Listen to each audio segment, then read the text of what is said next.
Imam Sufyan Tsauri mengatakan, wahai saudaraku, orang bicara di hadapan umum, orang bicara di atas mimbar ini ada fitnahnya. Berkata Ismail bin Khalaf kepada Imam Sufyan Ats-Tsauri, dan mereka semua semoga dirahmati oleh Allah Subhanahu wa taala. Aku melihat Anda ini nasyid, giat, semangat. Jika Anda berbicara dengan orang-orang, jika Anda menyampaikan hadis-hadis kepada mereka, dan suara Anda tinggi, menggebu-gebu. Tapi jika Anda tidak memberikan kepada mereka kalam, maka aku melihat Anda seperti mayit. Maka berkata Sayyidina Sufyan Ats-Tsauri, wahai saudaraku, tidaklah Anda tahu bahwasanya kalam itu bisa menimbulkan fitnah, dan demi Allah tidaklah aku duduk bersama mereka lebih daripada 3 orang kecuali aku menyamarkan diriku. Waqad kana Anas bin Malik radhiyallahu ta'ala anhu yaqul himmatus sufaha ar-riwayah wa himmatul ulama ad-dirayah. Sayyidina Anas bin Malik sahibul Madinah, sahibul madhab, dan semoga beliau dan kita semua diridhai oleh Allah Subhanahu wa taala.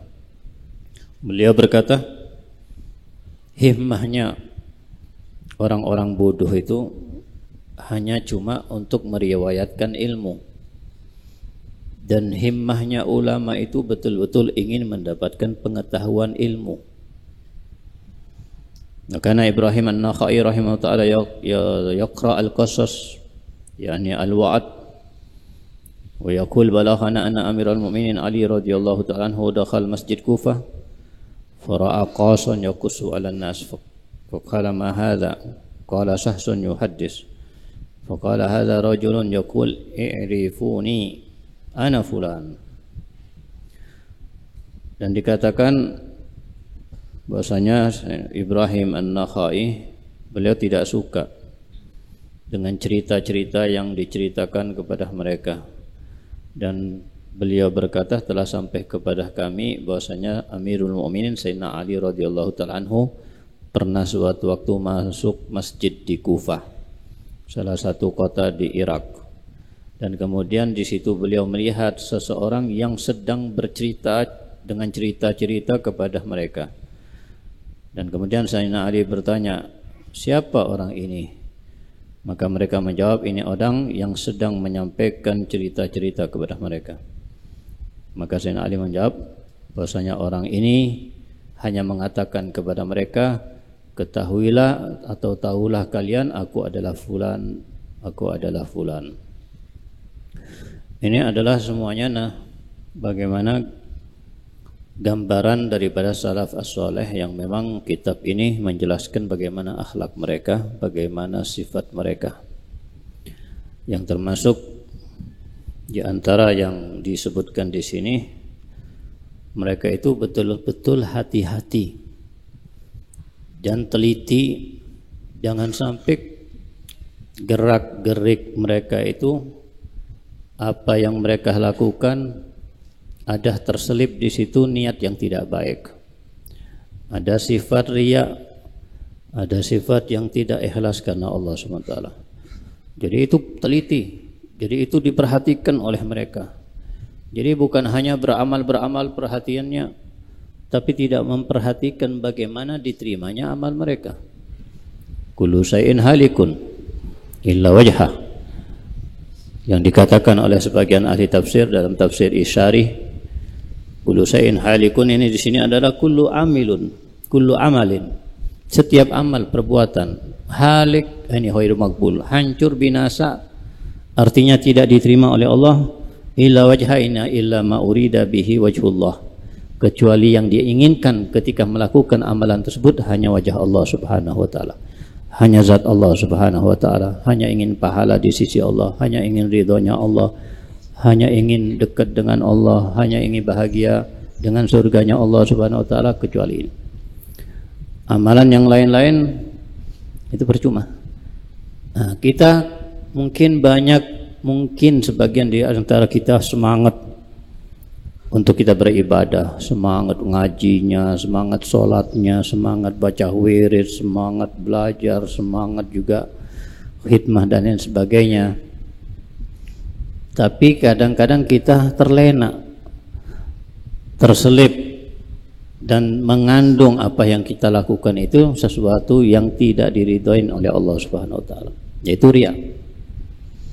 Jadi percuma kalau kita ngaji banyak tapi sebenarnya bukan ditujukan untuk mendapatkan ridhonya Allah Subhanahu wa taala. Salat banyak tapi tujuannya bukan dapat pahala di sisi Allah.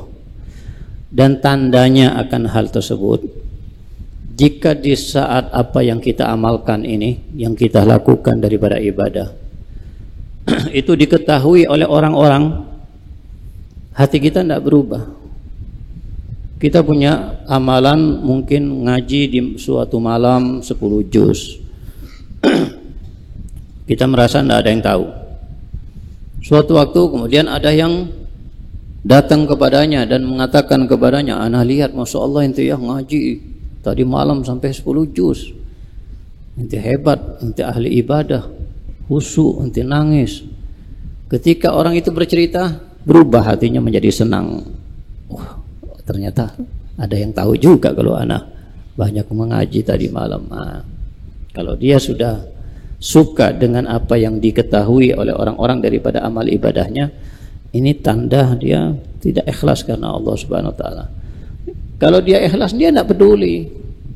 Orang tahu tidak tahu, dia tidak peduli. Tidak akan membuat dia gembira karena dia tidak mencari orang supaya tahu ibadahnya dia. Dia tidak mau cuma ingin dipuji oleh mereka. Tidak, dia cari hanya ridhonya Allah. Yang penting anda dapat ridhonya Allah. Mau orang tahu tidak tahu. Justru kadang-kadang yang melakukan ibadah dan amal kebaikan tidak diketahui oleh orang, justru ini yang pahalanya lebih besar. Nanti sholat tidak ada orang tahu, nanti sholat dilihat orang, justru yang tidak dilihat orang itu yang kemungkinannya lebih besar pahalanya di sisi Allah Subhanahu wa taala. Nanti sedekah sir dengan sedekah jahar, yang mana yang afdal? Sedekah sir afdal. Dan ini contoh sedekah. Begitu juga amal-amal yang lain, berusaha menyembunyikan amal ibadahnya, jangan menampakkannya, berusaha. Dan mereka salafus soleh, mereka itu berusaha menyembunyikan kebaikan mereka, ibadah mereka, seperti seakan-akan kita ini menyembunyikan aib kita. Jadi bagaimana kita jangan sampai ketahuan maksiat kita, aib kita, berusaha menutupi. Itulah mereka salafus saleh. Mereka berusaha menutupi kebaikan mereka, jangan sampai orang lain tahu kalau mereka puasa sunnah, jangan sampai orang lain tahu kalau mereka khatam Quran, jangan sampai mereka tahu kalau baca wirid sekian-sekian. Nah, itu mereka. Sehingga pahala ibadah mereka ini jauh berkali-kali lipat daripada amal ibadahnya seseorang yang diketahui oleh orang lain. Hanya kita jangan suudzon kepada orang lain. Kok ana melihat si fulan ini tidak banyak ibadahnya ya, kok jarang puasa, jangan zikir, jarang baca Quran, jarang sholat sunnah. Jangan, bisa jadi dia banyak ibadahnya, jauh lebih banyak daripada itu. Cuma dia menyembunyikan. Ya, beda dengan orang ini istimewa. Dan ini yang menjadikan mereka menjadi orang-orang yang tinggi kedudukannya di sisi Allah. Nah, di sini mereka juga dalam hal dakwah, dalam hal mengajar, dalam hal berpidato, dalam hal menyampaikan nasihat, teliti. Apa tujuannya? Jangan sampai ada di situ sedikit niat daripada niat yang bukan karena Allah Subhanahu wa taala. Sehingga satu dengan yang lain diingatkan. Imam Hasan Basri mengingatkan Imam Taus Al-Yamani. Ketika Imam Taus Al-Yamani di Masjidil Haram di Mekah, halaqah kabirah, yang hadir di halaqah beliau banyak. Imam Hasan Basri masuk masjid dan membisikkan di telinganya, kalau ente di dalam hati ente bangga dengan halaqah ente ini yang banyak jamaahnya, yang banyak hadir, maka ente jangan teruskan. Bisikin aja, terus ditinggal sama Imam Hasan Basri. Tidak lama ditinggal juga majelisnya sama Imam Taus Al-Yamani. Dia merasa tidak aman, dia merasa bukan orang yang ikhlas. Itu bagaimana mereka saling mengingatkan. Kalau kita diingatkan seperti itu, wah sudah fitnah, hawas, kurang ajar ente. Ini beliau malah terima kasih, malah begitu satu dengan yang lain saling mengingatkan. Padahal Imam Taus Al-Yamani masa mau tidak ikhlas karena Allah, tapi betul-betul hati-hatinya beliau.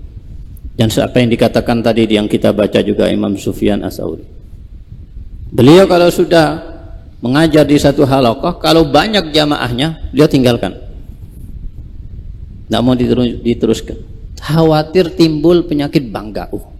Banyak kan yang hadir, timbul orang-orang ternyata senang dengan pelajaran ana, nasihat ana, pidato dan ceramah ana, merasa senang dengan itu. Itu penyakit.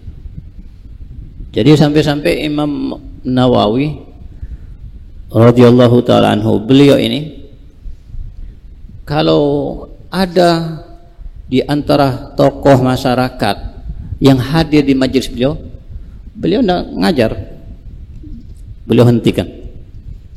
Bukan apa, tapi takut timbul, wah fulan hadir di majelis anak, ini orang besar hadir di majelis anak.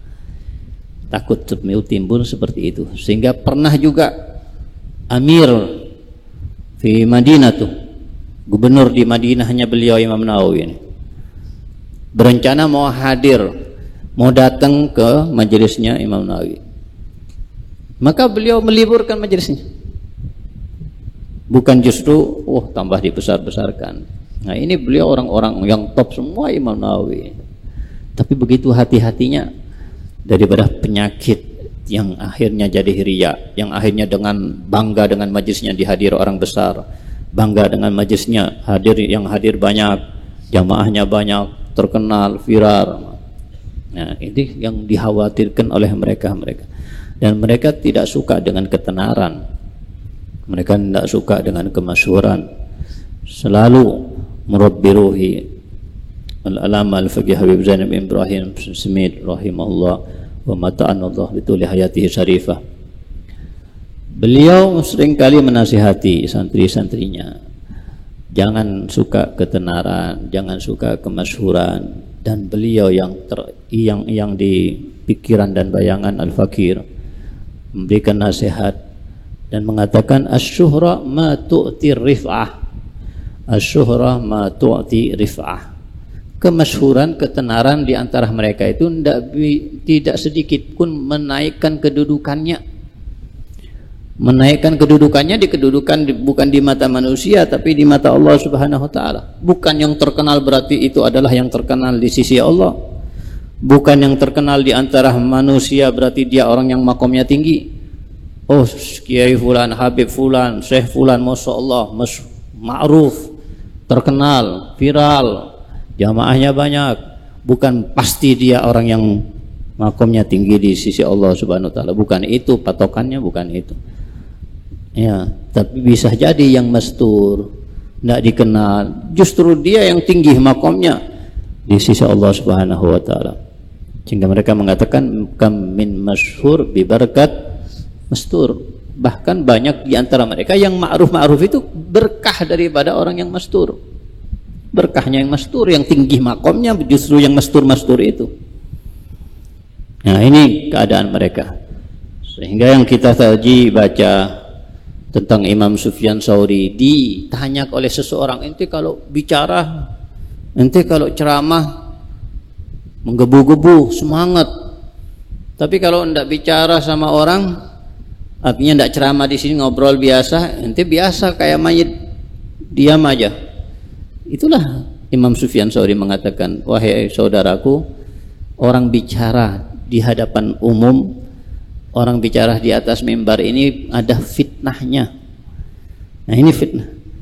Jadi dia berusaha semangat berbicara di atas mimbar, berusaha memperbaiki kalimat-kalimatnya, berusaha untuk mengulang-ulang kalimat supaya dilihat dia ahli dalam kalimat, ahli dalam pidato, ahli dalam ceramah, pinter dia. Tujuannya memperindah kalamnya, mengatur pembicaraannya supaya dipuji orang, harapannya orang senang. Ini fitnahnya orang yang berbicara.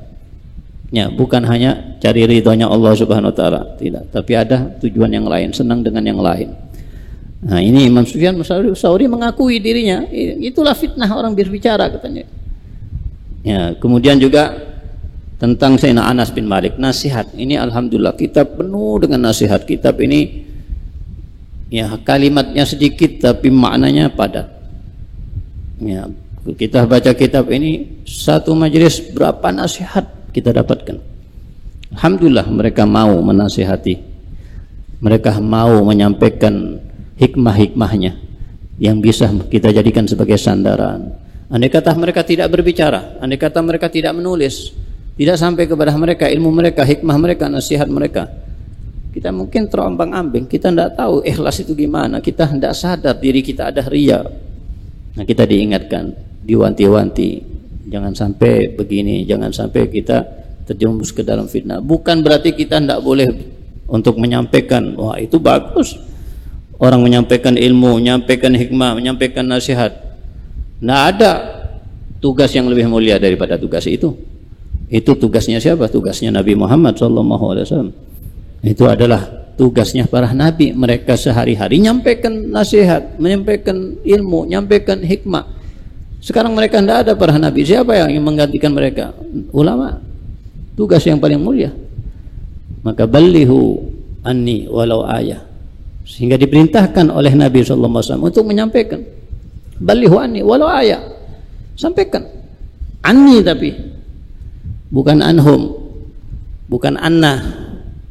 Yang sampaikan kepada mereka apa yang datang dariku, bukan yang dikarang sendiri, dapat ijtihad sendiri, dapat wahyu sendiri dari selain Allah, itu yang disampaikan. Ya, padahal tidak sesuai dengan ajaran Rasulullah SAW. Ya, jangan diikuti kalau ada yang menyampaikan penyampaiannya tidak sesuai dengan apa yang diajarkan oleh Nabi kita Nabi Muhammad SAW. Ya, ballighu anni, makanya diwanti-wanti. Bukan Nabi tidak mengatakan ballighu, tapi anni, dariku. Jangan menyampaikan yang bukan dariku, atau yang tidak sejalan, yang tidak sama, yang tidak semakna, tidak satu faham dengan apa yang disampaikan oleh Nabi Muhammad SAW. Ya, ballighu anni, ada maqam syarif. Ya, seperti kalian juga di sini. Kalian di pesantren, yang kalian lakukan belajar, ngaji, sholat, baca zikir, baca wirid, dan kalian hikmah dan lain sebagainya. Beruntung. Siapa yang membuat kalian di sini? Allah Subhanahu wa taala, bukan orang tua kalian, bukan harta kalian, bukan jabatan kalian, bukan kedudukan kalian atau kedudukan orang tua kalian, tapi karena Allah yang memilih. Dan itu beruntung, dan itu nikmat besar. Kita tahu di rumah kita sudah sempat liburan di rumah, bagaimana keadaan di luar penuh dengan fitnah, penuh dengan pergaulan yang tidak baik, kenakalan yang tidak baik, yang maksiat di mana-mana, dan mereka lalai daripada Allah Subhanahu wa taala. Nggak ada ngaji setiap hari, jarang. Nggak ada istiqomah salat berjamaah, baca wiridnya, baca zikirnya, belajar istiqomah. Kita di sini seperti itu setiap harinya, setiap hari kita itu yang kita lakukan. Beruntung. Oleh karena itu diharapkan jangan dikotorin. Kita sore tadi, apa yang kita lakukan dari tadi di sore ini? Kita ngaji, baca Yasin, baca Waqiah, baca surat-surat Quran, baca salawat-salawat kepada Nabi, munajat kepada Allah Subhanahu wa taala. Jangan lidah kita yang sudah kita sucikan dan sudah kita muliakan dan dimuliakan oleh Allah dengan bacaan-bacaan tadi, keluar dari masjid omongannya omongan yang kasar, omongan yang keji, omongan yang tidak pantas. Hati kita yang sudah disirami oleh Allah SWT di sore hari ini dengan khusyuk, dengan kalimat-kalimat Allah Subhanahu wa taala, kemudian kita menggunakan hati kita mikir yang maksiat-maksiat, yang haram-haram. tangan kita memegang kitab, memegang wirid, memegang Quran. Jangan digunakan tangan kita dikotorin lagi dengan maksiat kepada Allah Subhanahu wa taala. Istiqomah. Ini kemuliaan-kemuliaan yang Allah berikan. Kita ditakdirkan mengatakan ya Allah, ya Allah, ya Allah. Lisan kita yang menggerakkan untuk membaca la ilaha illallah Allah. Untuk apa? Untuk memuliakan lisan kita. Jangan dikotorin lagi. Allah Subhanahu wa taala punya niat kita dimuliakan anggota badan kita. Maka apalagi di tempat pesantren, yang tempat yang ada nadrah dari Allah secara khusus, nadrah dari Rasul, nadrah dari salaf saleh. Artinya apa? Ente maksiat di sini dengan maksiat di luar beda. Nanti maksiat di luar di tempat sana umum mungkin dosa-dosa, tapi tidak sebesar dosa ente maksiat di pesantren ini. Sini tempat daripada aulia, tempat daripada solihin, tempat ibadah dan tadarruk munajat kepada Allah. Jangan dikotori dengan hal-hal yang tidak baik.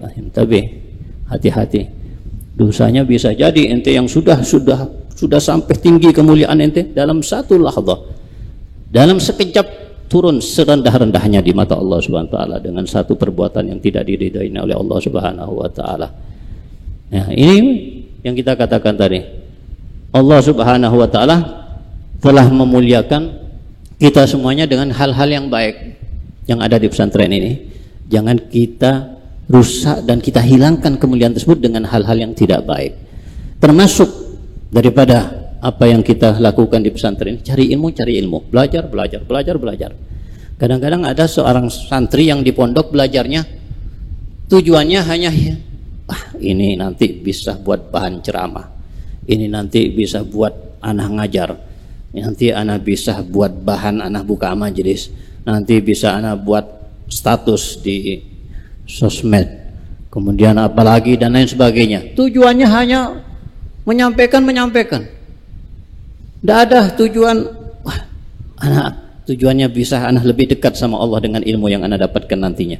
Anak bisa lebih takwa lagi kalau anak belajar ini. Anak punya ilmu ini, anak bisa lebih dekat dengan Rasul sallallahu alaihi wasallam. Bukan itu, hanya nyampaikan. Ini kan sudah dari awal tujuannya tidak baik. Dia tujuan nyampaikan.